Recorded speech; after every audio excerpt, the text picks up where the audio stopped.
Таны хүүхдийн өмсөж байгаа сурагчийн дүрмт хувцас хүүхдийн биед харшилхааргүй. Эрүүл мэндэд нь сөргөөр нөлөөлөхгүй гэдэгт итгэж байна уу? Ээж аавууд хүүхдтэй дүрмт хувцас сонгохдоо чанарыг хардаггүй, аль эсвэл үнийг чухалчилдаг уу? Сурагчийн дүрмт хувцас эрүүл мэндийн шаардлага хангахын тулд ямар байх ёстой вэ? Дүрмт хувцсны давууг юугаар хийдэг вэ?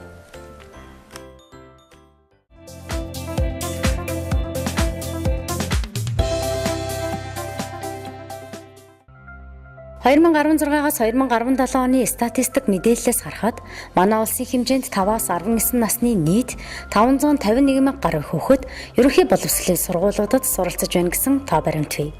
Тэд өдөрт 5-аас 8 цагийн сургалт авдаг. Ингээд бодохоор нэг жилд дунджаар 1400 орчим цагийн сургалт авдаг гэсэн үг. Үүнээс гадна давтлах, сургууль дээрээ хичээлээ давтах гэд жилийн ихэнх өдрийг хүүхэд сургууль дээрээ өнгөрөөдөг.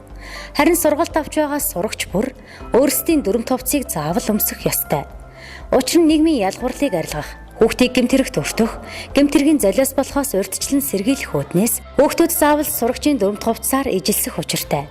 Үүнээс гадна хэрвээ хүүхэд сургууль дээрээ олон янзын хувцас өмсдөг байсан бол ам бүлийн тоо ихтэй айлын хувьд хувцас худалдан авалт дээр их мөнгө зарцуулах хэрэгцээ үүснэ.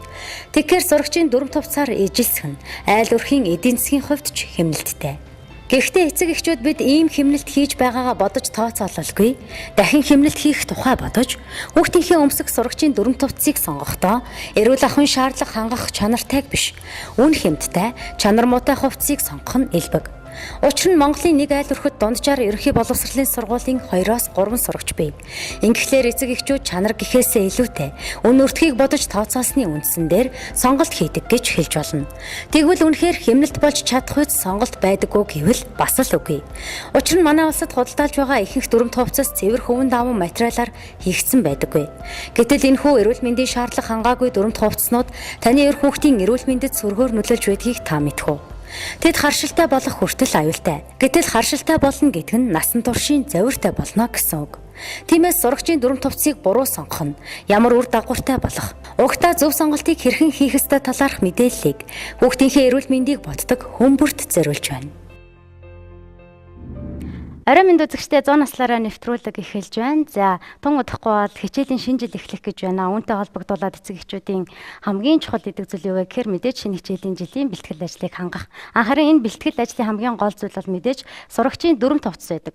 Өнөөдөр бид сурагчийн дүрмт хувцас ямар байх ёстой? За, чанар шаардлагын хувьд ямар байх ёстой талаар мөн ямар түүхийд материалаар хийдэг. За, мөн сурагчийн дүрмт хувцас хүүхдийн эрүүл мэндэд хэрхэн нөлөөлдөг талаар ярилцах болно. За ингээд студид хүрэлцэн ирсэн зочдоо та бүхэндээ танилцуулъя. Шинжлэх ухааны технологийн их сургуулийн үйлдвэрлэлийн технологийн сургууль, текстил судлалын салбарын дэд профессор Баяр. За мөн шинжлэх ухааны технологийн их сургуулийн үйлдвэрлэлийн технологийн сургууль, текстил судлалын салбарын доктор. За буян дэлгэр мөн арьс хоо заслын их хэмж нандин цэцэгнэр хүрэлцэн ирсэн байна. Та бүхэндээ орой мэндийг хүргэе. За мөн студид бяцхан сурагчид маань ерөнхий боловсролын сургуулийн сурагчид маань эцэг эхтэйгээ хамтас хүрэлцэн ирсэн байгаа. Та нартай баярлалаа. Орой минь төргий. За тэгээд эхний асуулт бол ер нь за сурагчийн дүрмт хувцас гэж заавал байх ёстой юм уу тийм ээ? Заавал үнэхээр бүх хүүхэд ижилхэн дүрмт хувцас өмсөх ёстой юм уу? Энэ нь гол шаардлага нь юундаа байгаа юм бэ гэдэг талаар яриагаа эхлэе гэж бодож байна. Сурагчийн дүрмт хувцас нь бол их чухал юм байгаа. Яагаад гэвэл энэ одоо бүх хүүхдүүдийг яг сургуулийн орчинд нэгэн төвшөнд байлгах ийм одоо ач холбогдолтой мөн одоо хүүхдүүдийг сургуулийн орчны дүрм журмыг одоо дагаж мөрдөг мөн хувийн сахилга баттай болгоход бол их нөлөөтэй юм л да. Энийг бол одоо бүр 16 дугаар зуунаас ахуулаад энэ юуны Англид бол хамгийн анх одоо дүрм товцыг сургуулиудад бол хэрэгж эхэлсэн юм байна. Тэгэд энэ жишгийн дагуу мэдээж нийгмийн ялгуурлыг одоо тэр нэг төвшөнд байх гэдэг манд энийг хэлээд байна л да. Жишээлбэл хүүхэд өглөө усаад одоо би юу өмсөх гэж бодохгүй. Ерөөсөө л тэр хүүхэд болоод дүрм туцаал өмсөд гарна. Ээж аваа хувьд ч гэсэндээ айгүй хөнгөлөлттэй асуудал болж байгаа гэсэн үг. Одоо юу өмсөөлөх үү гэж бодохгүй наа шүү дээ. Ерөөсөө л дүрм тувцын сайхан бэлдээд өгсөн байгаа юм бол одоо хичээлийн жилийн турш бол хүүхэд маань дүрм тувцтайгаа хичээлдээ явдаг. Сургуулийн орчинд бол яг нэг төвшөнд одоо мэдрэх өөрийгөө бас одоо тийм үнэлж үзэх тийм одоо ач холбогдолтой. Ер нь яг манай улсад одоо сурагчийн дүрмт хувцас тийм байх ёстой гэсэн тийм ээ стандарт шаардлага байдаг юм уу? Олон улсын тэр жишг одоо стандарт нь ямар байдгийг энэ талаар. Боловсролын хуульд орсон. За тэр ч одоо 5 жилийн өмнө 2012 он хавцаа орсон өөрчлөлт байгаа. Энэ дээр сурагч дүрм хувцастай байна гэсэн заалт байдаг. Тэгэхээр энэ заалтыг хэрэгжүүлэх үүднээс боловсрол соёлын шинжилгээ ухааны яам тухайн үеийн за сурагчийн дүрм хувцасны жишг загвар гэдэг зүйлийг баталсан байгаа. Энэ жишг загвар маань Монгол улсын хэмжээнд өнөө хүртэл бол нэг загвартай явж байгаа. Ерөн зүгээр хуулиараа бол Монгол улс сурагчид маань сурагчийн дүрм хувцас заавал өмснө гэсэн заалттай. Яг ямар материалаар хийсэн ч гэдэг юм уу тийм ээ хувцас өмсөх хэвээр энэ төр чанар шаардлага эрүүл ахуйдлаас нь одоо юу гэж заасан байдаг вэ? Гэхдээ тухайн үеийнхээ одоо жишг загварыг боловсруулж байсан ажлын хэсэг бол ерөнхийдөө хувцсан тавигдах хувцсных нь хэлбэр хийж болох материалын шаардлага стандартуудыг боловсруулсан. Мэдээж ажлын хэсэг маань энэ хүү сурагчийн дүрм хувцсыг боловсруулахдаа за тэр ажлын хэсэгт бол мэргэжлийн баг хүмүүс бол нэлээд олон талт мэргэжлийн баг бүрдсэн байгаа. Боловсрол соёлын шинжилгээ ухааны яам, за тухайн үеийн нийслэлийн боловсролын газар, за тэрний яг багш сургууль хүмүүжүүлэгчид, за нөгөө талаасаа хүнс хөдөө аж ахуйн хөнгөн үйлдвэрийн яам, за тэр нь бол үйлдвэрлэгч талаасаа гэсэн үг.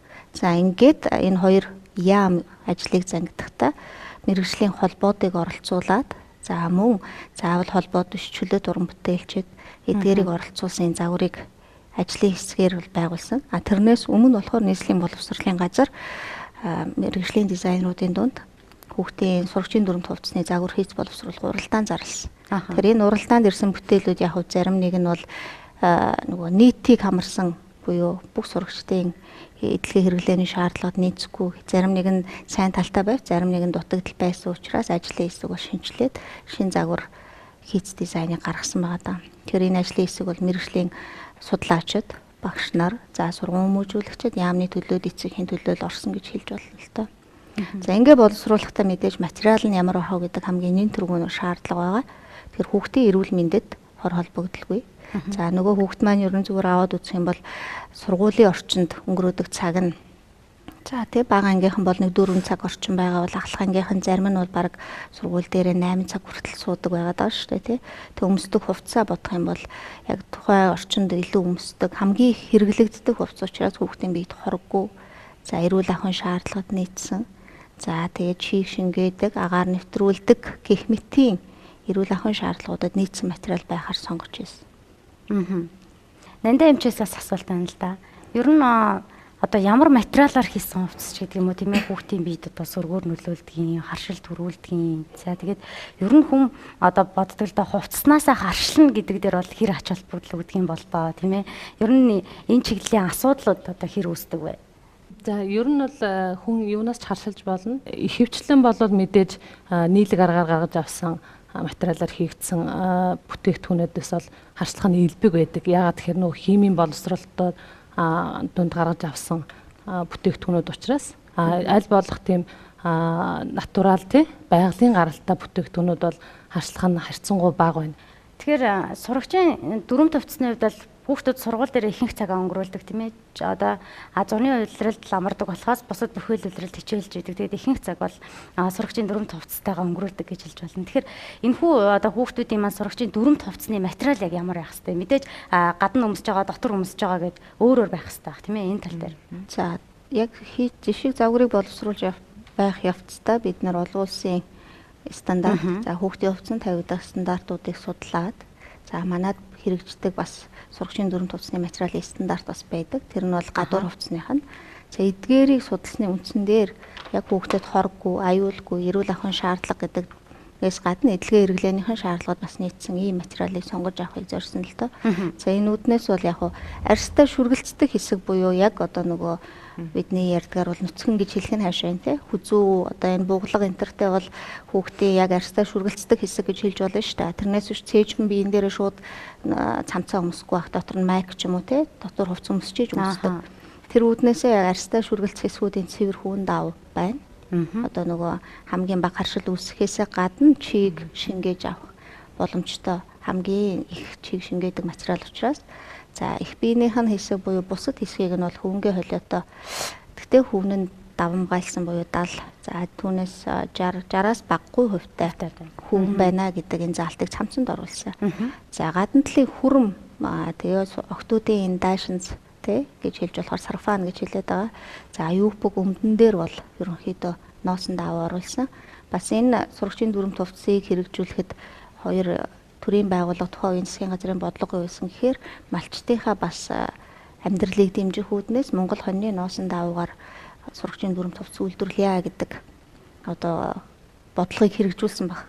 Тэгээд тэр бодлогынхаа хүрээнд энэ сурагчийн дүрм товц анх гарч байхдаа ч их орон шингэсэн эрдмийн дүрм товц гэдэг нэрээр анхны юу гэдгийг те реклам сурталчилгаа бол цацагдж байсан. Тэгэхээр Монгол хоньны ноосоор хийсэн ноосон даавуутай гэж хэлж болно. Цамцнаас бусдын дээр ноосны оролцоо байгаа. За ноос нь 40, за 60% нь полиэстер гэсэн ширхэгтэй холиотой юм ноосон хүрэмнүүд, гадуур хүрэм, за өмд, юбг, сарафан бол дандаа ноосны холиотой даавнууд байгаа гэж хэлэх нь байна. Яагаад ноосны холиотой материал сонгож байгаа гэхээр манайх бол ерөнхийдөө хүйтэн цагуурын бүсэд хамаарагддаг тийм. Жилийн дундаж температур нь хасах 2 гэж явдаг шүү дээ. Жилийн дундаж шүү дээ 100. Тэгээд дээр нь манай сургалтын цагт голдуу хүүтний удирдалт явдаг учраас ноосны холиотой даав хүүхдийг дулаан байлгах юм аа. Нөгөө талаас нь ноос нь чигийн шингэн. За тэгээд эрүүл ахуй талаасаа хүүхдэд амьсгалдаг энэ гэсэн нөгөө байгалийн гаралтай ширхэгт. За энэ нь эрүүл ахуй талаасаа болон хүүхдэд хэрэгтэйгээс гадна нөгөө талд нь эдийн засгийн өгөөжийг бодохоор нөгөө малчтынхаа амжиргааг дэмжинэ гэж түрүү хэлсэн тийм. Монгол хоньны ноосыг ашиглаж байгаа гэдгээр энэ даавыг бид нар ашиглаж хийж исэн. За тэгэхээр одоо ч гэсэн зарим төрлийн хувцснуудад маань энэ Монгол хоньны ноосон даав байгаа бах. Зарим нь яг орлуулад ижил төстэй даавгаар хийж байгаа зүйлүүд бас ажиглагдаж байгаа. Тэгэхээр Монгол хоньны ноосон даавгаар хийснээрээ одоо ямар онцлогтой юм гэхээр яг мэдээж холио ямар байх вэ гэдгийг гаргахтаа бид нар зөвхөн эрүүл ахуйн шаардлагаас гадна эдлэгийн хэрэглээний шаардлагаас үнэлдэг л дээ. Энд чинь хүүхэд өдөр болгон өмсөж байна. 7 хоногийн 5 өдөр хичээлийн 4 илэрлэлээр өмснөг явахаар.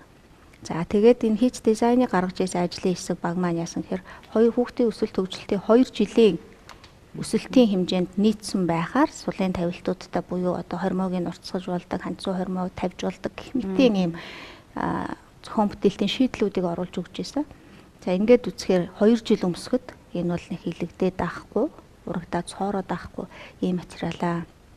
Үүнээс гадна яах ёстой юм гэхээр түрүүн ч бас хэлсэн энэ хүүхдийг жигд байлгана гэдгээсээ илүү бас нэг талаасаа нийгмийн асуудал нь ямар учиртай гэхээр улс орон даяар бид нар нэг загвар луу шилжиж чадах юм бол тухайн хүүхд сургууль шилжинэ тий хөдөө орон нутгаас хот руу ирнэ гэхэд сургуультай таарсан форм авна гэд нэмэлт зардал гараад байхгүй нэг талаасаа нөгөө талаасаа ах дүүгийнхаа одоо үгдээ дүрм товцыг дамжуулаад өмсөх боломжтой 2 жилийн дотор хүүхэд илээгээд хороогоод ахааргүй те энэ илэгдэлтийн ч гэсэн бид нар тооцоолж хийсэн учраас холиог тий тэгэхээр хэрвээ зүгээр үгдээ ихч дүүгийнхаа хувцсыг шилжүүлээд өмсөх боломж байна тэгэхээр нэг гэр бүлийнхний хувьд бол нэг 2 3 хүүхэдтэй айл байлаа гэхэд нөгөө дээр үесээ л бид нар дамжуулж хэрэгэлдэг байсан те энэ аргачлал маань бас энэ маань амьдралд хэрэгжихүүднээс энэ материалын шаардлагуудыг бас боловсруулсан гэсэн үг. Нэг өсөндөө амархан урагдаад байхгүй, тэ цороод байхгүй, олон удаагийн угаалтын төсвөртэй энэ дүүдлэг сайн авдаг гих мэтийн шаардлагууд цаана бас давхар явж байгаа. Би юм нэмэт хэлчихв. Тэгээ дээрэс нь юу энэ одоо Монгол одоо хүүхдийн сурагчийн дүрм товцог яхад бол Монгол загвар зохион бүтээгчдийн одоо бас хүч хөдөлмөрийг шингэсэн. Жишээлбэл одоо сая манай баяр доктор хэллээ л дээ. Яг одоо илэгддэг хэсгүүдэд тийм ээ бид нар бол одоо шил тохоонд нэмэлттэй тохоовч өгч хийж өгч өшөө яг одоо манжаатны энэ одоо урд ирмэгт нь өөр материал орж ирсэн энэ бол нөгөө илэгдэлтийг төсвөрлөх чадварыг нэмэгдүүлж өгч байгаа гэсэн үг. За мөн дээрэс нь одоо халаасны байрлал байж товчлогооны хэсэг эднэр дээр бол яг тухайн одоо насны хүүхдийн онцлогт нь биеийн одоо энэ онцлогт нь тохирсон ийм байхаар одоо хийж өгсөн нөгөө хүүхдийн одоо анги дээрээ сургууль дээрээ биед одоо их сайхан тааламжтай байхад бол их нөлөөлдөг. Ер нь бол нөгөө эвгүй хуц өмссөн өмжөө өөрөө хэцүү байдаг л да. Яг харахад бол ингээд зүгээр юм шиг гэнээс олон дахин халаасан жишээлбэл байранда биш байлаг гэдэг чинь гар нь үргэж дээшээ эсвэл их доошоо яваад ингээд ган хүнд өөрт нь уцаар дүүрдэг. Жишээлбэл хүүхдэд одоо товчлогооны асуудлууд бол байж гэн мэдээч хэрэг энийг одоо нэмж сайжруулах юм бол байгаа. Гэхдээ энэ бол одоо маш их олдтой хүүхдүүд маань ингээд өнөөдөр Монголдо үйлдвэрлэсэн ийм хуцаа өмсөж байгаа нь бол том одоо ажил хийцэн гэж бид нар бол үзэж байгаа. Тэгэхээр бид Монголдо үйлдвэрлэж чадж байна, тийм ээ, хийж бүтээж чадж байна. Яг судалгаа шинжилгээний баг гараад за Монгол хүүхдэд хамгийн тохиромжтой сурагчийн дүрм товцол ийм байх юмаа гэдэг бол жишгийг бол боловсруулсан, тийм ээ. Энэ жишгийн дагуу үйлдвэрлэж чадж байна гэж ойлгож болох юм, тийм ээ.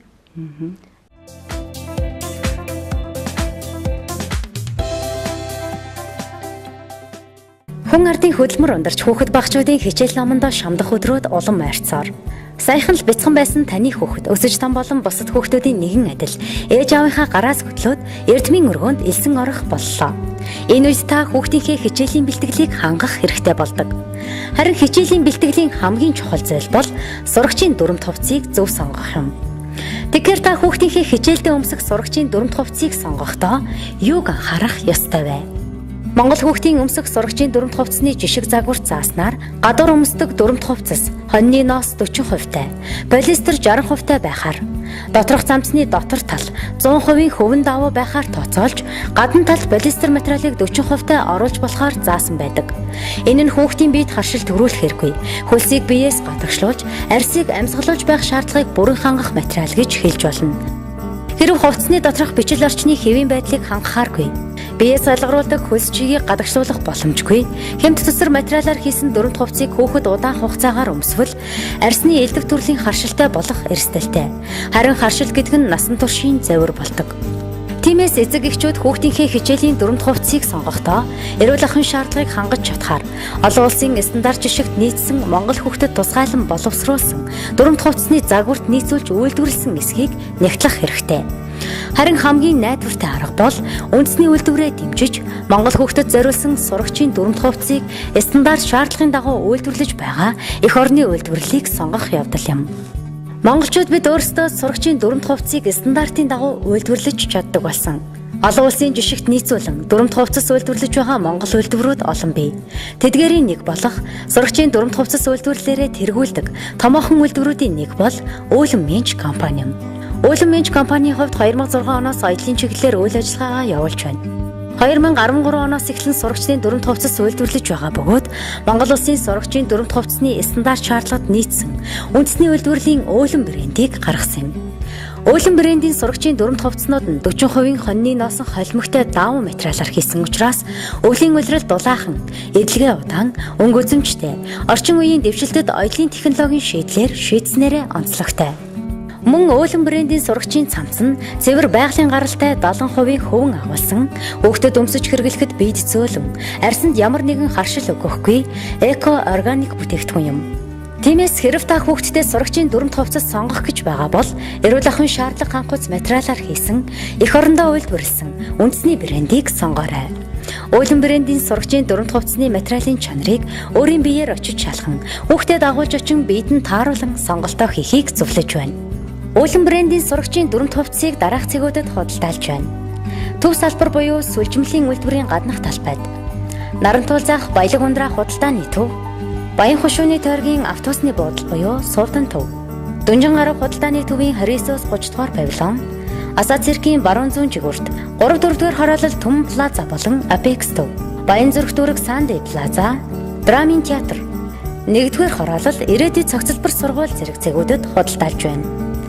Мөн ар хангай, өвөр хангай, өмнө говь, дунд говь, дорнод, дорн говь, замын үүд, баян хонгор, говь алтай, ховд, завхан, Хинти, Сүхбаатар, Сэлэнг, Эрдэнэт, Дархан, Булган зэрэг 17 аймагт худалдааны цэгүүдээр дамжуулан борлуулж байна. Хамгийн найдвартай, хамгийн чанартай, хамгийн зөв сонголт байх болно. Үндэсний үйлдвэрлэлээ дэмжицгээе. Санди плаза, Драмын театр, 1-р хороолол Ирээдүйн цогцлбор сургууль зэрэг цэгүүдэд худалдаалж байна. Мөн ар хангай, өвөр хангай, өмнө говь, дунд. Яг одоо та бүхний хувьд одоо хүүхдүүдтэй тийм ээ сурагчийн дүрмт хувцсыг сонгохдоо юуг шалгуур үзүүлэлт болгож сонгодог вэ? Энэ тал дээр санаа бодлоо хуваалцаач. Яг энэ эрүүл мэнд талаас нь ер нь бодож үздэг байв уу тийм ээ? Мэдээж хүүхд маань бага насны хүүхд учраас хүүхдийнхаа мэдээж биед нь эвтэйхэн тэгээд эрүүл мэнд талаас нь материалын хувийг илүүд үзэж хардаг байгаа.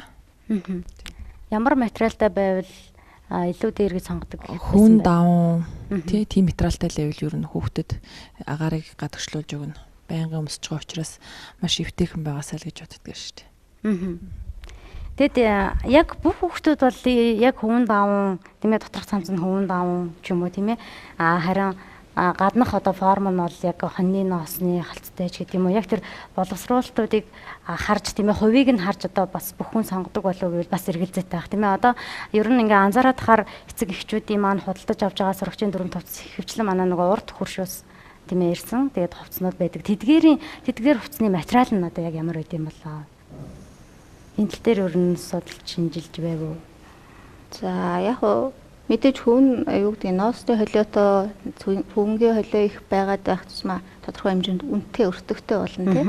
Тэгэхээр хүмүүс бас нэг хямд хараад одоо урд туршид маасаар үйлдвэрлэгдсэн буюу маш олон тоогоор хямд материалаар үйлдвэрлэгдсэн арай хямдхан гэсэн үнэтэй хувцсыг худалдаж аваад байх тохиолдол байна.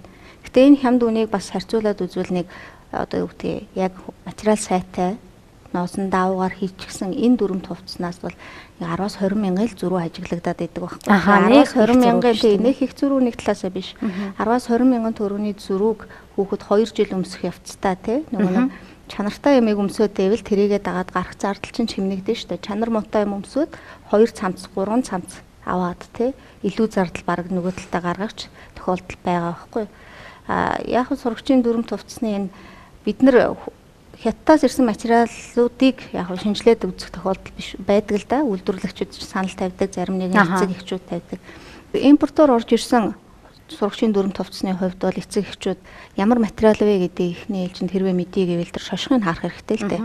Ямарваа хувцс бол заавал тухайн бүтээгдэхүүний хийсэн материалыг илэрхийлэх шошготой байх ёстой. Тэр бол тухайн хувцсныхаа зүүн талд голдуу байрладаг. Зүүн талынх нь хажуугийн буюу ташааны ойдолд байгаа шошгыг хараа. Тэрэнд үнэхээр хөвөнгө бичсэн байна уу? Аль эсвэл одоо юу гэдгийг акрил, вискоз, полиэстер гэдэг одоо юу ямар ширхэгтэр хийсэн тэрийгээ тодорхой хэмжээнд бичсэн байх ёстой. Хэрвээ бичиггүй байна гэх юм бол тэнд юу байгаа вэ гэдэг нь тодорхойгүй, бүр тодорхойгүй болох тийм. Бичсэн байвал бас полиэстер юм байна. Энэ чинь чийг татах юм байна гэж хүн бас баримжаа авч тийм. Хилээр орж ирж байгаа хувцсыг манайх хяндгүй гэвэл хянж чадахгүй байгаа. Яагаад гэвэл нөгөө хяналтын албан ёсны тийм одоо процесс байдаггүй учраас одоо хувийн одоо 8 хийдэг худалдаачид маань тий хувцс оруулдаг хувцсны худалдаачид маань өөртөө таалагдсан нэг талаасаа нөгөө талаасаа за магадгүй гадна талаас нь харахад загвар хийсэн адилхан ийм зүйлийг оруулж ирээд байгааг үгүйсэх аргагүй.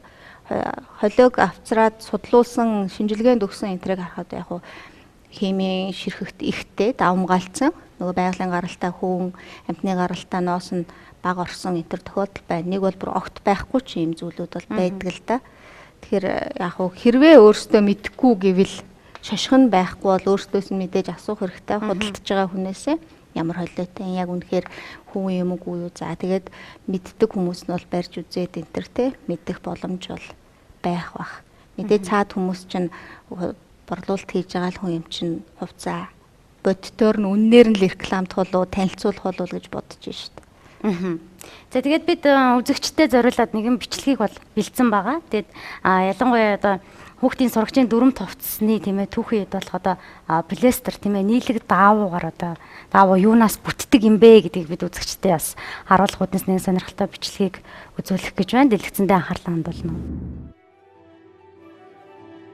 Сурагчийн дүрмт хувцсыг цэвэр хүмүүн даван материалаар хийхэд эдэлгээ муутай байдаг учраас полиэстер материалыг оруулж өгөхөөр заасан байдаг. Харин полиэстер давууг нефтээс шууд гаргаж авах болон хувцар савыг дахин боловсруулах гэсэн хоёр янзын аргаар гаргаж авдаг.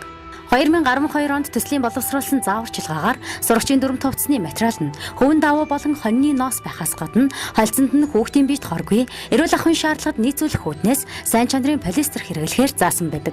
Харин гадуур худалдаалж байгаа урд хөршөөс орж ирсэн дүрмт хувцс нь үүний хувьд хямд байдгийн гол шалтгаан нь дахин боловсруулж гаргасан полиэстер материалаар хийсэн гэдгээрээ ялгаатай. Учир нь хувцар савнаас дахин боловсруулж байгаа нь полиэстер материалыг илүү хямд аргаар гаргаж авч байгаа хэрэг юм.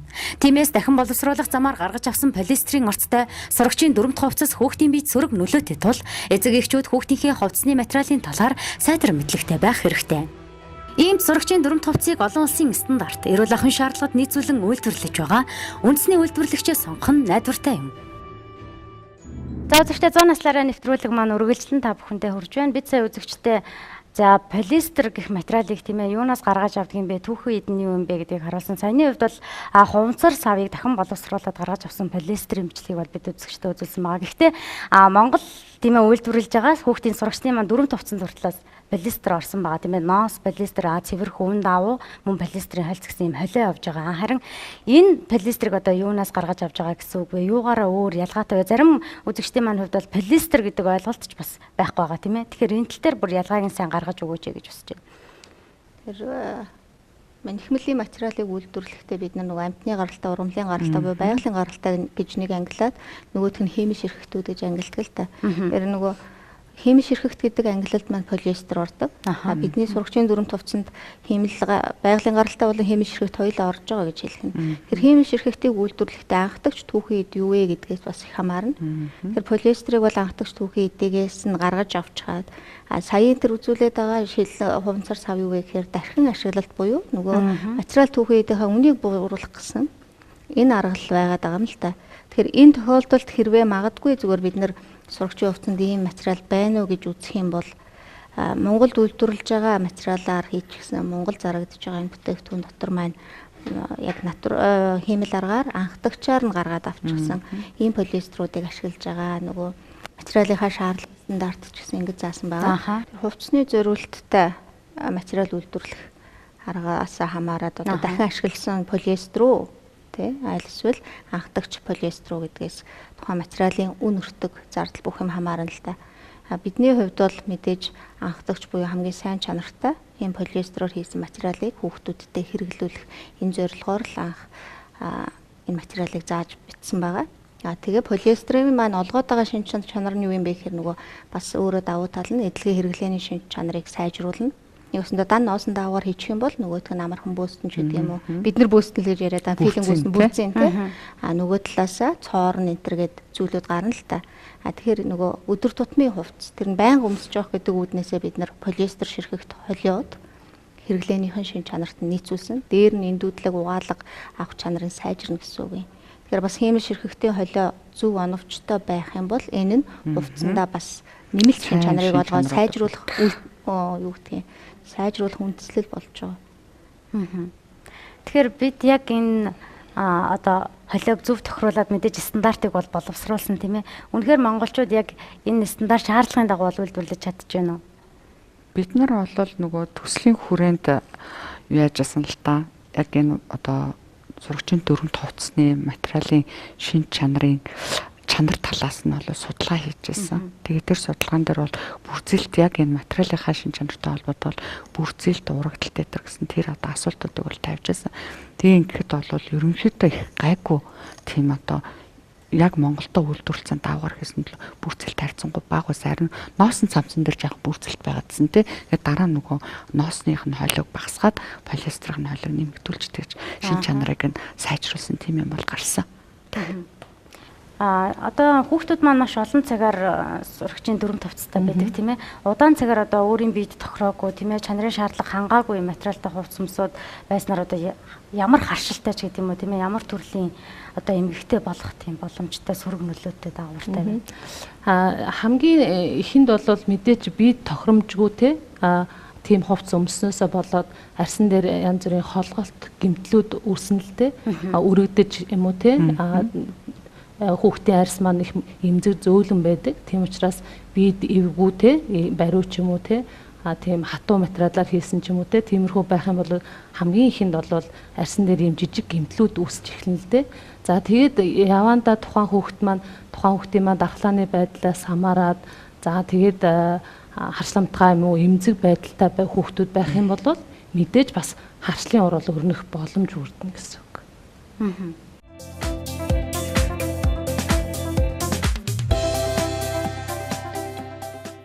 За тэгэхээр манай төр үйлчлүүлж байгаа ирж байгаа бага насны хүүхдүүдэд бол голчлон одоо арьсны харшлын гаралтай арьсны өвчнүүд их ирж байна.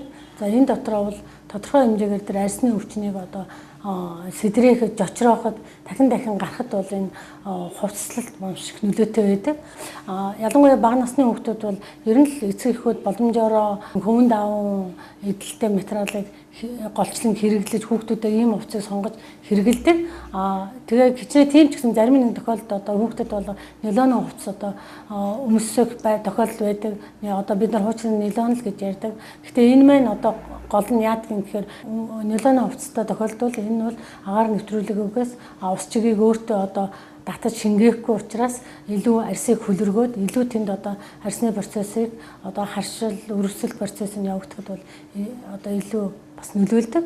Тэм ч учраас энгийн үедээ эцэг эхчүүд бид нар бас тодорхой хэмжээгээр хүүхдэд аль болохоор хөвөн давуу агаар цаг нэвтрүүлдэг, дулааныг хадгалдаг тийм хувцсуудыг өмсөж явах нь зүйтэй юм аа. Энэ бүхэн маань яг нэг тодорхой хэмжээгээр арьсны харшлын өвчнөөс одоо хамгаалах дээр нь өвчлсөн тохиолдолд дахил сэтрээс нь хамгаалах бас нэг одоо үндсэн үзүүлэлт нь болдгоо. Одоо сургууль орох болж байна. Эцэг эхүүд мэдээж хүүхдэд формын хувцас бэлдэж байгаа. Энэтэй холбоотой ингээд зориуд ингээд анхааруулад хэлэхэд ер нь бол хүүхдийн ихэнх цагаа бол сургууль дээр өнгөрөөж байна өдрийн идэвхтэй амьдралынхаа. Тэгэхээр тэр цагийг өнгөрөөж байгаа үед байнга өмсөж байгаа хувцас маань бас хүүхдийн эрүүл ахуйд их нөлөөтэй. Тэгэхээр хамгийн зөв хувцас одоо хүүхдээ сонгоё гэх юм бол нэгдүгээрт нь дотор хувцас заавал хөвөн даван байх нь тий. Тэр нь одоо агаар сайн нэвтрүүлнэ, хөлсийг сайхан шингээн тий. Тэгээ хөлрөхгүй бас дээр нь дулаан хадгалдаг ийм талтай байх нь. Тэгээд сүүлийн үеийн манай энэ нөгөө ялангуяа энэ үндэсний үйлдвэрийн хийж байгаа формын хувцсан дээр манай арьсны мэрэгчлэнгүүд эсэх хүүхдийн бас нэг сэтгэл ханамжтай байх нэг юм бол энэ формын хувцсыг хоньны ноостой олж хийж байна. Тэгэхээр хоньны ноостой олж хийж байгаа энэ ялангуяа тэр дотор тал нь хөвөн давуу гадна талын хувцс маань хоньны ноостой олж хийж байгаа хувцс маань тодорхой хэмжээгээр тэнд дулаан хадгалж байна. Бас дээр нь яг нөгөө агаараа бас нэвтрүүлж чадж байна. Хүүхэд нөгөө хүс ингээд одоо нилон ихтэй хувцас одоо бид нар нилон л гэдэг. Нилон ихтэй хувцас бол яадаг байх нөө тодорхой хэмжээгээр нөгөө дулаан юм шиг мөртлөө гадагшаа агаар нэвтрүүлэхгүй тэгээд яг нөө хөлрөгдөг. Хөлрөгсөн хөлсөө ингээд биендээ ингээд барьдаг нөгөө гадагшлуулахгүй учраас тэгээ ялангуяа бага насны хүүхдэн гүйж гараад л цавцарлагаа эднэрээрээ гараад хүүтэн цэрүүний солилцоонд даарах халж ягаад гараад сэрүүцэж орж ирэхээр сэрүүцсэн арьсан хөлс маань арьсаа одоо дааруулга тэрнээс болоод янз янз ханиад том өвчин тус арьсныхын процесс идэрхийн тохиолдол их байдаг. Тэгэхээр эднэртээр энэ талаас нь бодсон ч гэсэн хоньны ноосны холцтой хувцас маань тодорхой хэмжээгээр хүүхдийн эрүүл ахуйн үед бол маш одоо зөв зөвшөөрөгдсөн одоо арьсны талаасаа ч гэсэн эмчнэр бидний хувьд бол хамгийн одоо зөв бүтээгдэхүүн хийж байна гэж үзэж байна. Тэгэхээр хүүхдийн эрүүл ахуйн үед бол энэ хамгийн зөв сонголт байх юм байна гэж эмчхүний хувьд ойлгож байна. Таны хүүхдийн өмсөж байгаа сурагчийн дүрмт хувцас хүүхдийн биед харшилхааргүй. Эрүүл мэндэд нь сөргөөр нөлөөлөхгүй гэдэгт итгэж байна уу? Ээж аавууд хүүхдтэй дүрмт хувцас сонгохдоо чанарыг хардаггүй, аль эсвэл үнийг чухалчилдаг уу? Сурагчийн дүрмт хувцас эрүүл мэндийн шаардлага хангахын тулд ямар байх ёстой вэ? Дүрмт хувцсны давууг юугаар хийдэг вэ? Тэгэхээр ямар нэгэн төрлийн харшилтай хүүхдүүд ч юм уу зөөлөн, цэвэр, хөвөн, даавн хувцас өмсөө гэж эмчнэр зөвлөдөг тийм ээ. Тэгэхээр бүтцийн хувьд асуух гэдэг юм л да тийм ээ. Одоо бид сурагчдын маань дүрмт хувцсанд орж байгаа тэр хөвөн даавуу за тэгээд гаднах одоо формд гэх юм бол одоо Монгол ноос маань орж байгаа тийм ээ. Эдгээр нь бүтцийн хувьд ямар учраас одоо яг хүүхдийн бие тохиромжтой гэж үздэг. Тэгэхээр олон улсад тавигддаг хүүхдийн хувцсны стандартууд байна л да. За тэр дотроо нера хүүхдийнх гэдэг ангилагдсан тийм сургууль цэцэрлэгийн насны, сургуулийн насны, ахлах ангийнх гэдэг. Тэр мэдээж хүүхдийн нас биеийн гүзээд одоо юу гэдэг биеийн хөгжил нь насанд хүрээд ирэхээрээ нөгөө харшилламтгай чанар нь түрүүний эмчийн хэлдгээр буурах ийм хандлагатай. Тэгэхээр нялхнараа хүүхдийг болж өгвөл хөвөн даав өмсөөрөө, хөвөн даав хувц өмсүүлээрэ гэж хэлдэг учраас бид нар бага ангийн сурагчийн цамц. За ерөн зүгээр яг хүүхдээ арьстай хамгийн их шүргэлцээд байгаагаар нь сроочкон цамцнуудыг хамгийн их шүргэлцээд байгаа хэсэг буюу хүзүүний хэсэг байна те. Хүзүү буглаг гэж хэлээд байгаа энэ хоёр хэсгийн цэвэр 100% хөвөн даавар хийсэн байхгүй. Тэгэхээр одоо энэ сайн харах юм бол сроочкон цамцны захнууд нь өөр өнгөтэй, ханцууны манжаатны дотор тал өөр материалаар хийгдчихэд байна шүү дээ. Тийм ээ. Яагаад энэ өөр материалаар хийж байгаа гэхээр энэ нь 100% хөвөн даав. Нэгсэндээ хамгийн их хөлсийг шингэн. Хүүхд ерөн хүн бол хүзүүнийхээ хэсгээр, арийнхаа хүзүүний хэсгээр хамгийн хөлөрдөг байхгүй. Тэр хэсэгтээ хамгийн их нөгөө хөлсөөр шингэн. За бас нэг өөр өнгийн судал оруулчаад байгаа шалтгаан юу гэхээр нөгөө хэрэглээний явцад бас бүх одоо юу гэдгийг эдлгээний шаардлага тийм амархан сэмрээд одоо бид нар цайвар өнгөөр хийгээд өөр өнгийн дагуу хийжвэл одоо хэр болчлоо тос болчлоо гэдээ уваадаг үрдэг ингээд үрээд ахаар нөгөөх маань эдлэгдэх хугацаа богиносон шүү дээ. Тэр утгаараа арай жоохон бараа өнгөөр те хийчихсэн юм байгаад байгаа юм. Бас нөгөө талаас эдлэгэнийхээ шаардлагыг нийцүүлсэн. Материал нь бол 100% хүүн баггүй. Бусад хэсэг нь бол холиотой хүүн дээр бас те полиэстерийн холио баг зэрэг байгаа.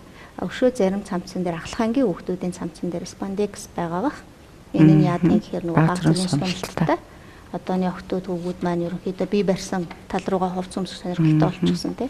Цэвэр хүүнгөр хийгээд цэвэр хүүн давуу байхын дутагдaltaй тал гэвэл бас байна л та. Нөгөө угааж арчаа явахад удаан хатгаас гадна эндүүдлэг авахтаа муу те.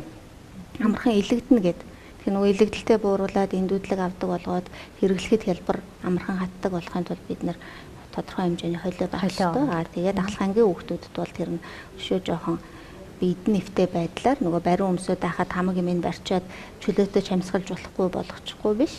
Тэгээд спандекс буюу бидний ярьдгаар бол суналттай материалыг 3% хүртэл оруулж авахыг зөвшөөрсөн ийм стандарт байгаа. Эдгээр нь бүгд олон улсын Европын холбооны болон олон улсын стандарт шаардлагуудад нийцсэн ийм үзүүлэлттэй. За энэс гадна агаар нэвтрүүлэлт байгаа. Будгийн тогтвор байна. Формальдегидийн хэмжээ гэдэг нөгөө хамгийн гол химийн үзүүлэлт буюу хортой энэ материалын энэ хэмжээ хамгийн гол үзүүлэлттэй. Тэгэхээр формальдегид ихтэй дах юм бол нөгөө хүүхэд маань эцэстээ тэр харшламтгаан шууд ихсгээс гадна магадгүй цаашдаа ямар ч өвчний суурь болохыг үгүйсэх аргагүй. Тэр утгаараа формальдегид бол холионосоо гадна бас тавигддаг хамгийн гол үзүүлэлтүүдийн нэг. За тэгэхээр бид бас нэгэн бичлэгийг бол үзэгчдэд зориулсан бэлтгэсэн байгаа. Тэгэхээр юу гэхээр цэвэр хөвөн даав тийм ээ хэрхэн бүтдэг болохыг хамтдаа сонирхох үзэгчтэй. Дэлхийд дахинд Энэтхэг, Хятад, Узбекистан, Тажикстан зэрэг орны халуун дулаан уур амьсгалтай бүс нутгуудад хөвөнгийн ургамал тариалдаг. Хөвөнгийн ургацыг хурааж дараа нь боловсруулалт хийж хүмүүсийн амьдралд хэрэгтэй маш олон зүйлийг үйлдвэрлэдэг. Тэдгээрийн нэг нь бидний өдөр тутамдаа өмсдөг төрөл бүрийн хувцснууд юм. Хөвөн даав нь маш зөөлөн дулаан учраас эрүүл ахуйн шаардлагад нийцдэг. Иймээс хүмүүс хөвөн даавыг өргөн хэрэглэсээр ирсэн. Хамгийн гол нь хөвөн даав материал нь биеэс хөлс чигийг ялгаруулж агаарын солилцоо явуулдаг учраас хүний биеийн нүцгэн арьстай шүргэлцэхэд элдв төрлийн харшил төрүүлдэггүй байна. Тийм ч учраас дөнгөж төрсэн нэрэ хүүхдүүдийн живх, үлгий зэрэг нь цэвэр хөвөн даав материалтай байдаг. Мөн хүүхдүүдийн өдөр тутамдаа байнга өмсдөг сурагчийн дүрм тувцсны доторх цамцыг цэвэр хөвөн даав материалаар үйлдвэрлэдэг. Манай улсад сурагчийн дүрм тувцсны доторх цамцыг 60-аас 70% хөвөн даавны холцтой материалаар хийхээр заасан байдаг. Энэ нь олон улсын стандартад нийцэж байгаа бөгөөд хүүхэд элдв харшил арьсны өвчлөөр өвдөх эрсдэлгүй гэсэн үг. Тиймээс харшлын болоод арьсны эмч нар хүүхэдтэй сурагчийн дүрмт хувцас сонгохдоо шошгон дээрээс хөвөн даавны холц зөвшөөрөгдсөн хэмжээгээр байгаа эсхийг хянаж сонголтоо хийхийг зөвлөдөг байна. Наслаарай нэвтрүүлэгтэйгээ хамт байгаа үзэгчтэй баярлалаа. Өнөөдөр бид хүүхдийн тэмээ сурагчийн дүрмт хувцас одоо ямар стандарт шаардлагын дагуу хийгддэг юм бэ? За түүхийн эд материал нь ямар байх хэвтэй юм бэ? Хамгийн гол нь таны хүүхдийн эрүүл мэндэд сүргээр одоо нөлөөлөх үү, нөлөөлөхгүй юу гэдэг дээр ач холбогдол өгдөг үү гэдэг дээр бол юм ярилцаж байгаа. Тэгээд бас нэгэн асуулт байна л да. Ер нь эцэг эхчүүд маань ялангуяа одоо тэр хүүхдийн биед шүргэлцэж байгаа тийм ээ тэр доторх цамцыг сонгохдоо одоо яаж ялгаж одоо зөв материалаар хийсэн цамцаа сонгох хэрэгтэй байт юм бол тийм ээ. Одоо яг тэр 100% одоо полиэстерээр бүтсэн ч гэдэм үү тийм ээ хөвөн даавны холцгүй харин хөвөн даав орсон гэдгийг нь ер нь яаж ялгаж таньж сонголт хийх хэрэгтэй вэ? Одоо би бол эцэг эхчүүдэг өөрсдөө айгу тэр талын нөгөө мэдлэг хоримтлуулаасаа л гэж бодож байна л да. Ингээ харахаар яг даав тэгээд өшөө холиотой материал хоёр өөр одоо мэдрэмжийг хүнд оллыг өгдөг. Энэ гарын мэдрэмж. Тэгэхээр өөрсдөө бол одоо яг тийм даавыг барихад одоо ямар мэдрэмж төрдгөө тэргээр л одоо үндэслэж нөгөө материалаа л одоо шинжин гэсэн үг. Яг барихаар нөгөө зүгээр даав материалд адилхан мэдрэмж төрж гэнэ үү? Аль эсвэл ингээд тэр чигээр яг нийлэгшрэхэд тэр нь юу яаж гэнэ гэдэг одоо хувь хүний мэдрэмжтэй холбоотой. Тэгэхээр одоо эцэг эхчүүд бол бас тэр талаас өөрсдөө материалыг их сайн тийм барьж үзэж өөрсөндөө тийм нэг юм мэдлэг баримтлуулах юм да тий. Тэр тал дээр л одоо бас мэддэг л ах хэрэгтэй. Ер нь бол даав материал гэдэг нэг иймэрхүү байдаг өндгөн зөөлөн тэ одоо даав мэдрэмж ямар хаа полиэстер ихтэй одоо химийн ширхэг ихтэй материал бол гулсамтгай тийм одоо ингээд нэг юм барьцалцсан шин чанар багтай юм барьдаг тий барьцмуутай гулгамтгай байдаг ер нь химийн ширхэгтэй бариад үсгэд магадгүй зүгээр одоо сэрүүхэн тийм хүүт нэг талаасаа хүүтэн ч юм шиг нөгөө талаасаа тийм гялгар биш дүү бүрзгэр таланд хамгаалах гэдэг байгаа байхгүй хүн дээр бол тийм яг ноосон дээр бол ер нь зүгээр ямар ч ноосны холиотой болон ноолуур бид нар ноолуурыг ч өмсөхдөө бүрзийлэл гэж ярьдаг. Ноос ноолуур хоёр чинь хоёулаа амтны гаралтай учраас ялгаагүй бүрзийн. Тэгэхээр гадны улс орнууд бол сурагчийн дүрм тувцыг зарим нэг тохиолдолд айгүйх бүрзийгээд байна гэж ярьдаг л да. Тэгээ гадны улс орнууд бүрзийж байгаа нь амтны гаралтай ширхэгтийн баталгаа гэж нөгөө талаасаа хэлдэг. 3 удаа тэр бүрзийлтэд цэвэрлэж хэрэгтэй. Угааж арчаад тий хийм цэвэрлэгэнд өгөө зарим нь бид нар түүн гээл түүдэг ш. 3 удаагийн цэвэрлэгээний дараа ерөнхийдөө бүрзийхэ байхгүй болчдөг тий. Тэгээ бүрзийлт байгаа нэг талаасаа энэ бол үнэхээр ноосны холиотой байна гэдэг юм баталгаа бас болж таарад байгаа юм л та. Яг гүйцэтгэн боловсруулалтынхаа явцад бид нар бүр зийдэггүй, тэ гялаадаггүй, хог татдаггүй гэл ингээл олон нэмэлт боловсруулалтыг хийдэг. За тэгэхээр энэ нэмэлт боловсруулалттай үедээ анх эндүүдлэг яг үйлдвэрээс гарсан үедээ бол гүлгэр сайхан байжгаад явандаа нөгөө боловсруулалт маань удаа хугацааны эдлэгэнд ороод ирэхээр муудаад эхэлнэ тэ. Ингээх явцтай бүрзээгээд эхлэхийг үгүйсэх аргагүй л тэ. Гэтэ энэ бүрзээж байгаа нь бол ерөн бол амьтны гаралтай ширхтийн давуу тал. Гэхдээ үргэлжлүүлээд бүрзээгээд байх тул химийн ширхэгт бол үргэлжлүүлээд бүрзээдэг гэж байгаа юм. Бас ялгаатай байна тийм. Ерөөсөө одоо эдэлж хэрглэж дуустал бүрзээлт үүсгэдэг гэж бас хэлдэг байхгүй. Түүгээрээ нэг том ялгаа гардаг гэж хэлдэг. Ер нь ноолуран материал авсан тийм хувцастай тохиолдолд бол гадны экспертүүд, шинжээчдийн төр зөвлөгөө өгтөө 3 удаагийн цэвэрлэгээний дараа энэ байхгүй болно гэдгийг аль биесээр хэлдэг. Тэгээд бид бас үзэгчтэй бас илүү одоо бодиттой болох үүднээс бол нэгэн туршилтыг бол хийсэн байгаа. Тэгээд юу вэ гэхээр одоо хүүхдийн тийм ээ та бүхэнд харагдж байгаа одоо сурагчийн дүрм төвчний дотор талын цамцын хийсэн материалыг одоо баг зэргийн шатааж үзээд мөн бас гадна талын тийм ээ одоо ноосны хальттай гэж бид нэр яриад байгаа шүү дээ тийм ээ ноосны хальттай материалыг бол бас баг зэргийн шатааж үзээд тэгээд шатамхай чанар нь ямар хоёр өөр байгааг бол одоо туршиж үзсэн байгаа. Тэгээд магадгүй бол сургууль дээрээ байхдаа ч гэдэм үү тийм ээ хүүхэд гинтийн осол аюул дүртүүд тийм ээ одоо галын аюул дүртэх тохиолдолд хүртэл одоо тэр юугаар хийсэн материал вэ тийм ээ ямар хувцас мөснөөс шалтгаалаад одоо аюул нь одоо бага их байх уу гэдэг нь бол шалтгаална тийм ээ мэдээж бол яг стандартын шаардлага хангаагүй тийм ээ эрүүл мэндэд сөргөөр нөлөөлөх материалаар хийгдсэн одоо магадгүй дүрм товцтой явж исэн хүүхдийн хувьд одоо илүү хурдан шатаад тийм ээ биед наалдах байдал их байдаг ч гэдэм үү энэ талаас нас гинтийн одоо осол аваараас одоо сэрэмжлүүлэх үүднээс одоо материалын ялгааг илүү гаргаж харуулъя гэдэг үүднээс бид одоо нэгэн туршилтыг хийсэн байгаа. Тэгээд бүгдээрээ хамтдаа тэрхүү туршилтыг сонирхъя.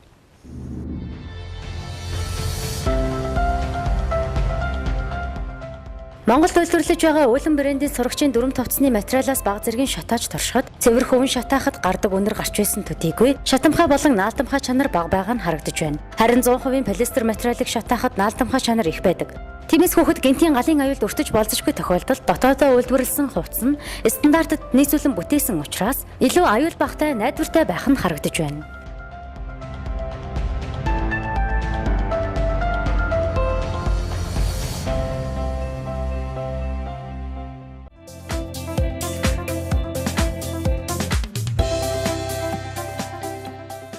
За үзэгчдээ 100 наслаараа нэвтрүүлэг маань үргэлжилж байна. Бид сая одоо нэгэн туршилтыг бол үзэгчдээ үзүүллээ. Тэгээд энэ дээр бол мэдээж түрүүн бас би үзэгчдээ тайлбарч хэлсэн байгаа тийм ээ. Материалын ялгааг илүү гаргахын тулд одоо энэ хүү туршилтыг бол хийсэн байгаа. Тэгээд манай одоо эцэг эхчүүдэд манаас асуулт байвал мэрэгжүүлтнүүд маань студид төрөлцөн ирсэн байгаа учраас чөлөөтэй асуултаа бол асууж болно.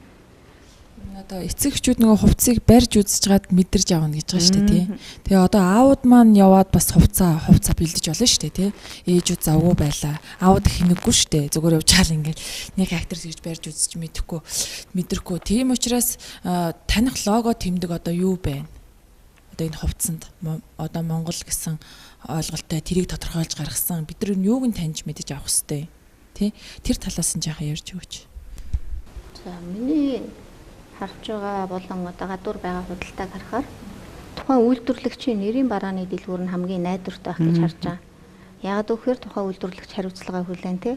Үгүй маа гэхэд энэ хэмжээнд томдчлоо энийг одоо солиод өгөөч гэвэл магадгүй нөгөө буух эзэн буцах хаягтай газар чинь нэрийн барааны дэлгүүр яг аль бие усны энэ компани Монголд үйлдвэрлэлээ зарж байгаа шүү гэдэг газраас нь авчвал илүү найдвартай. Өөр газраас авах юм бол бид нар бас очиод магадгүй маргааш нүгөө явцсан байхыг ч үгүйсэх аргагүй. Тэгээ хариуцлагаа хүлээл хийхэд мэдэхгүй гэж сууж байхыг бас хэлж мэдэхгүй байна л да тий. Тэгэхээр үйлдвэрлэж байгаа нэлээд олон компани байгаа. Тэгэхээр Монголд үйлдвэрлэв гэдэг одоо шошготой. За тэгээд яг нөгөө нэг материалынх нь холиогийн дээр нь биччихсэн. Хариуцлагатайгаар нөгөө компани нэг талаасаа нийгмийн хариуцлага гэдэг үүднээс нөгөө талаас бараа бүтээгдэхүүн тавигдах маркетинг брендингийн шаардлага олон шаардлагуудад нийцүүлээд заавал шошго байх хэрэгтэй тийм. Тэгэхээр худалдааны шошгоноос гадна материалынх нь өөрийнх нь угаах арчилга, зааварчилгаа гэж хэлтгэлтэй арчилгааны заавартаа гэдэг тэр шошгыг нь л үзэх хэрэгтэй. Тэгэж үзснийхаа дараа худалдан авах юм бол бас харьцангуй одоо Монголд үйлдвэрлэж байгаа бараа бүтээгдэхүүн чанартай. Ойдлын хувьд маш сайн гүйцэтгэлтэй. За тэгээд материалын хувьд ч гэсэн бид нэгэнт жишг загвар боловсруулаад тэрнийхээ хүрээнд техникийн бичиг баримт стандартыг гаргасан учраас тэр стандартаар нийцсэн хувцсыг бол эдгээр үйлдвэрүүд үйлдвэрлэж байгаа гэж үзэж байна. Тэгэхээр эцэг эхчүүд маань сурагч байгаа дүрм товцыг сонгохдоо мэдээж эхлээд бас үн бол бас гол үзүүлэлт болдог гэж хэлж болох юм тийм ээ. Ягаад гэвэл үнээс шалтгаалаад тухайн одоо дүрм товцыг юугаар хийсэн бэ гэдгийг бол мэдээж бас таамаглаж болох нь шүү дээ тийм ээ. Яг баталгаатай биш хэдий ч гэсэн тийм ээ. За тэгээд дээрэс нь бол шошхыг бол сайдар гаргах хэрэгтэй юм байна. Та бүхний одоо боловсруулсан тийм ээ яг Монгол хүүхдэд тохирох тийм ээ эрүүл мэндэд сүргээр нөлөөлөхгүй байх тэр стандарт шаардлага бол байгаа тийм ээ. Тэгэхээр энийг бол үзэгчид маань маш сайн ойлгож авсан болов уу гэж бодож байна. Ер нь бол доторх цамцал 70% болон түүнээс багагүй хөвөн давуу метр. 60-аас багагүй. 60%-аас багагүй орсон байх хэвээр. Хөвөн давуу. Хөвөн давуу. Гаднах хүрэн бол 40 те 40% нь ноос гэдэг залттай байгаа. 40%-аас доошгүй. 60% полистроо гэж бичсэн бол тэр бол таны хүүхдэд сүргээр нөлөөлөхгүй юм байна гэж ойлгож болох юм тийм ээ. Хэрэглээний шаардлага хангана. Тэр боловсрол соёл шинжилгээний яамнаас ерөн сурагчдын дүрм товц энэ яг сурагчдын хэрэглээний шаардлагыг нийцэж гин үү, эцэг эхчүүд хэр сэтгэл ханамжтай байгаа вэ гэдэг судалгаа хийсэн л те. Тэгээд судалгааны үр дүнгээс харж байхад бол зарим нэг хөдөө орон нутгийн хүүхд хүртэл те санал өгсөн байсан. Сурагч өөрөө би тэгэхээр Монгол хоньны ноосоор хийчихсэн тийм дулаахан дүрм товцтой баймаар байна гэж бичсэн байсан тохиолдол байгаа байхгүй. Тэр хүүхдүүд маань юу гэдэг ноосоор хийчихсэн Монголдо үйлдвэрлэсэн хувцас дулаахан байдгийн байна гэдгийг бас анзаарч мэдсэн. Найз нөхдийнхөөгөө өмсөж үзсэн үү ямар аргаар мэдсэн тэгэж эцэг ихэн бичээгүй хүүхэд бол бичсэн л те. Тэгээ бодохоор яг хөдөөний хүүхдэд магадгүй энэ маань бас дулаахан тийм мэдрэмжийг өгөөд хэрэглэгчтэй хүрсэн болов уу гэж бодоод байгаа. Тэгээ энэ дээр гол нь нөгөө би нэг юу нэмж хэлэх гэсэн бэ гэхээр хүмүүс энэ хүүхдтэй хувцас сонгож авахдаа зарим нь болохоор хитрхи бариу авахгүй л. Тэ? Эсвэл зарим нь болохоор айгу том авахгүй л. Тий. Бас тэгэх гээд байна. Гэтэл яг үнэндээ болохоор нөгөө хүүхд маань өөрөө хөдөлгөөнтэй хүн хөдлөх үед бол биеийн хэмжээ өөрчлөгдөж идэг. Тэгээ тэрийг дагаад хувцас маань тодорхой хэмжээр том байх хэвээр. Тэрийг бид нар яг мэрэгжлийн хэлээр бол сул гэж нэрлэдэг л та. Тэгэхээр тодорхой султай авах хэрэгтэй гэдэг ээж аавдаас их сайн ойлгосоо гэж боддог. Энэ асуудал хэн дээр их гардаг гэхээр одоо 10 дугаар анги одоо ахлахны ангийн сурагчдад айгу гардаг хувцас англи айлгаар бариу их гоё болохгүй л ингээл загварын чиг хандлагад одоо бараг л тийм бариу авах хэрэгтэй гэдэг. Тийм ч учраас манай баяр доктор бол альтрынсэн спандекс нэмж өгдөг гэдэг те.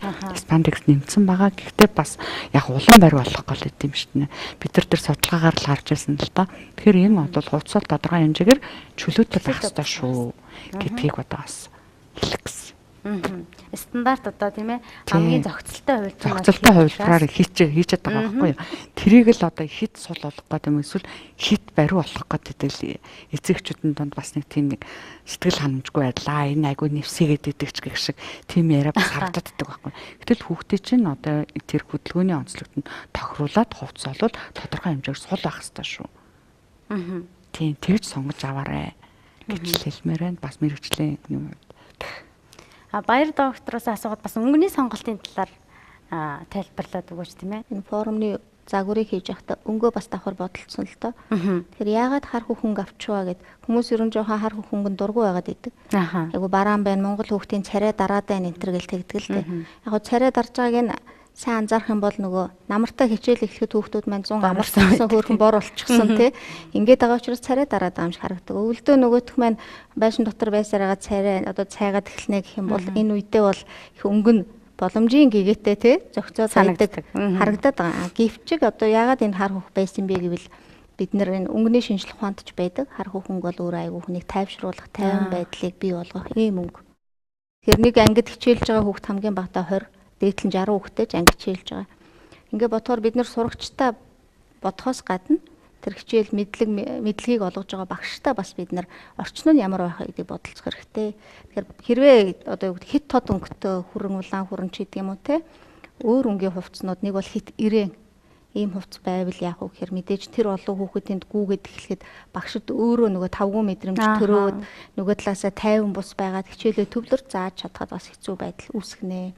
Энэ үднээс хөхөнгөний давуу талыг бид нар ашигласан хар хөхөнгөний өөрөө байгалийн одоо юу гэдэг өөрөө хүнд өгдөг сэтгэл нь бол их тайван байдлыг үүсгэдэг. Хэдийгээр хүүхэд тэнд гүүгээд байгаа боловч бусдыгаа өдөөгөөд байхгүй. Тэрнээс биш өөр өнгөтэй хувцс бас өнгөтэй хувцастай байгаа хүүхэд магадгүй гүүгээ бол бусдын дөөр ягаад багангийн хүүхдүүд чинь бижигнээд эхлэн шүү дээ тий. Тэр утгаараа ер нь дүрмт хувцас тэр дотроо сурагчийн хувцсанд энэ хар хүн хамгийн зохимжтой байна гэдгийг бас манай дизайнерууд судлаачид судалж иж энэ үнгийг сонгосон.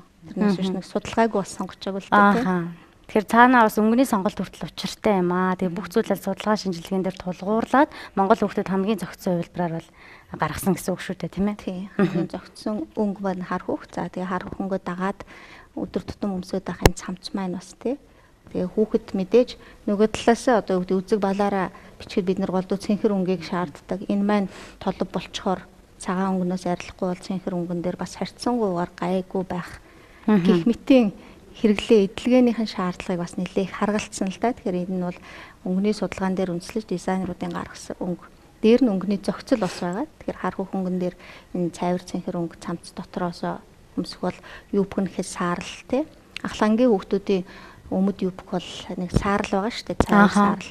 Тэгээ ягаад энэ ахлангийн хүүхдүүдийн болчих вэ гэхээр харьцангуйгаар бас нөгөө бие дагаад өөрийнхөө хувцсыг угаа цэвэрлэх хэмжээнд хүрчихсэн учраас цайвар өнгөтэй байхад бол энэ их нөгөө талаасаа хүүхдийг одоо цэвэрч нямба байдалд бас сургана. Өөрсдөө хариуцлагатай хувцас угааж өндөөдөх хэмжээнд хүрсэн гэдэг үүднээсээ цайвар өнгийн өмд юбк бол хийж өгсөн байна.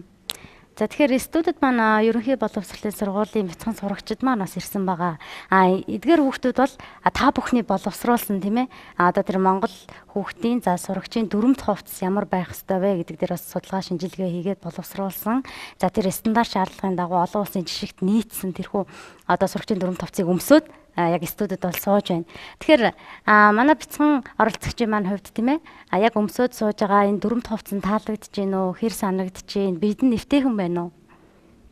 Нэвтэйхэн байна. Хөдөлгөөн хийхэд чөлөөтэй байна уу?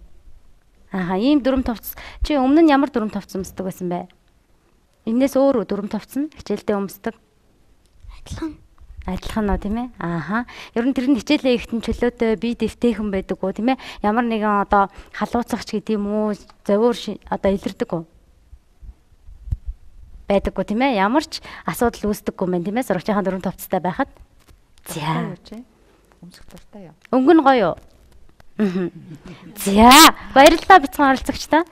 За тэгээд мэдээж хүүхдүүдийн болоод эцэг эхчүүдийн дунд бас бяцхан бас судалгааг авсан гэсэн шүү дээ тийм ээ. Мэдээж сэтгэл ханамжтай байна. За тэгээд бидний харж байгаагаар ч гэсэн одоо Монгол хүүхдэд яг хүүхдийн биеийн онцлог тохирсон. Тэгээд мэдээж Монголын гол нь уур амьсгал тийм ээ. Цаг уурын нөхцөл, орчин нөхцөлд одоо тохирсон хувцсыг бол бид Монголдоо үйлдвэрлэж чадж байна гэдэг нь бол миний хувьд хамгийн том тийм ээ бахархууштай зүйл юм болоо гэж бодож байна. Эцэг эхчүүдтэй ч гэсэн зөвлөхөд одоо магадгүй үн харж сонголт хийдэг. За Монгол өрх айл гэр бүл цаана одоо 2-3 тийм ээ ерөнхий боловсролын сургуулийн сурагч байгаа. Тэгээд сурагчийн дүрмт хувцсны гол онцлог нь болохоор 1-2 жил хэрэглэгддэг. Тийм ээ хүүхэд яагаад гэвэл өсч том болдог. Тийм ээ анги дэвших болгондоо заавал шинэ дүрмт хувцас өмсөх шаардлагатай болдог. Үүнээс үүдээд магадгүй эцэг эхчүүд маань үн харж тийм ээ сонголт хийх тохиолдол бол ер нь анзаарагддаг.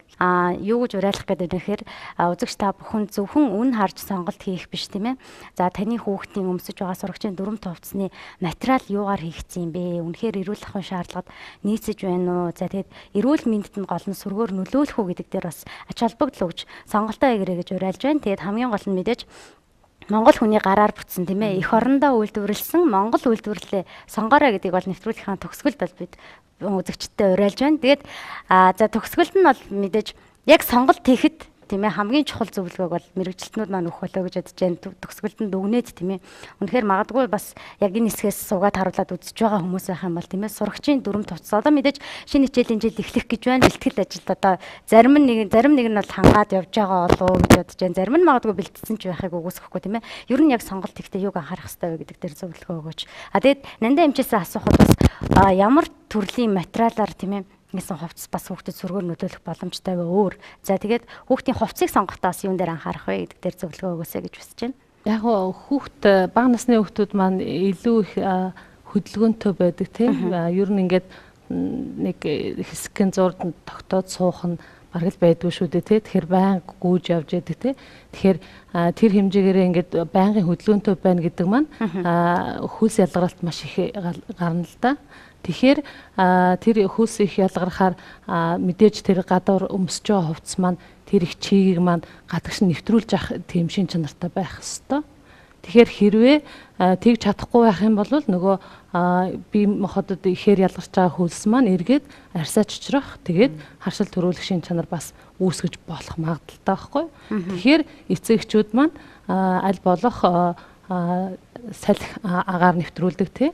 Тэгээд арьс маань байнга ингэж амьсгалж идэг эргэтэн л дээ. Тийм тэгэхээр байнгын агарын солилцоо явуулж явах тийм шин чанартай хувцснуудыг хүүхдэд сонгохыг илзүүлж байна да. Баярлалаа. За тэгээд төгсгөлн түрүүн байлсан тийм ээ. За яг эцэг эхчүүдэд зориулаад сурагчийн дүрм товцыг хүүхдийнхаа дүрм товцыг та сонгох гэж байгаа л юун дээр анхаарах хэрэгтэй вэ? За тэгэхээр сурагчийнхаа дүрм товц хүүхдэд хувцас одоо дүрм товцыг сонгож авахтаа мэдээж нэгдүгээрт нь бол хүүхдийнхаа ямар анги вэ гэдгийг харах байлгүй те. Энд чинь баг дунд ахлах гээд насны ангилалтай 3 өөр загвар хийцтэй хувцас байгаа. За хоёрт нь Монголдөө үйлдвэрлэв буюу одоо нөгөө яг стандарт техникийн шаардлагад нийцчихсэн ийм хувцас үйлдвэрлэсэн компаниас авах нь хамгийн найдвартай байх гэж зөвлөх байна. За тэгэхээр мэдээж энэ компани бүтээгдэхүүнийг хаанаас авах вэ гэвэл өөрсдийнх нь нэрийн барааны дэлгүүр төвлөрсөн худалдаанууд дээр байгаа нэрийнхэн тасгаас авбал илүү найдвартай юм байх болов уу гэж бодож байна. Хүүхдүүдэд яг сая баяр докторын хэлдгээр тийм мэдээж ирэх тэр яг худалдаалагдах одоо тэр тухайн бүтээгдэхүүнийг үйлдвэрлэж байгаа компанийн нэрийн дэлгүүрээс тэгээ заавал тийм албан ёсны тэр компаниас нь аваасаа авахтаа хүүхдтэй маш сайн өмсүүлээсэ. Өмсүүлж одоо тэр хэмжээг нь бас их сайн харж аваасаа хүүхдтэйгээ цуг явж жагаад аваасаа л гэдэг юм хэлмээр байна. Яг одоо гэртээ аваад очдог томцсон баацсан гэхийг оронд яг одоо газар дээр нь өмсүүлээд ингээд хэмжээг нь их сайн тохируулж аваарэ гэж хэлмээр байна. За тэгээд нэвтрүүлгийн урилгыг хүлээн авч уралцсан ирж тийм ээ үзэгчд маань ялангуяа бас эцэг эхчүүдэд маань сонголтын дээр нас үнэтэй чухал зөвлөгөө өгсөн та бүхэндээ маш их баярлалаа. Ажлын өндөр амжилтыг хүсье. Баярлалаа. За тэгээд нэвтрүүлэгт оролцсон бас бяцхан оролцогчдоо мөн эцэг эхчүүдтэй баярлалаа. Та бүхэн манаас сурагчийн дүрм төвцийг бас хэрхэн сонгох ёстой талаар мэдээдгүй мэдээллийг авсан болоо гэж бодож байна. Нэвтрүүлэгт оролцсон баярлалаа. Үзэгчдээ 100 наслаараа нэвтрүүлэг маань үгээр өндөрлөж байна. Өнөөдөр бид хүүхдийн тиймээс сурагчийн дүрмт хувцсыг хэрхэн сонгох ёстой вэ гэдэг дээр бол эцэг эхчүүдэд хандаж зөвлөгөө мэдээллийг хүргэлээ. За тэгээд хүүхдийн сурагчийн дүрмт хувцсыг сонгохдоо таны хүүхдэд одоо эрүүл мэндэд сүргээр нөлөөлөх үгүй юу, ямар материалаар хийсэн бэ гэдгийг маш сайн хараарай. Мөн бид одоо олон улсын тийм ээ жишг стандартын дагуу Монголдо сурагчийн дүрмт хувцсыг үйлдвэрлэж чадж байгаа учраас Монгол брэндээ за тэгээд эх орондоо үйлдвэрлэсэн сурагчийн дүрмт хувцсыг сонгоорой. Энэ нь илүү найдвартай юм шүү гэдгийг бас уриалж байна. Тэгээд нэвтрүүлэгтээ хамтдаа үзэгчдээ баярлалаа. Дараагийн дугаарт иргэн уулзцгаая.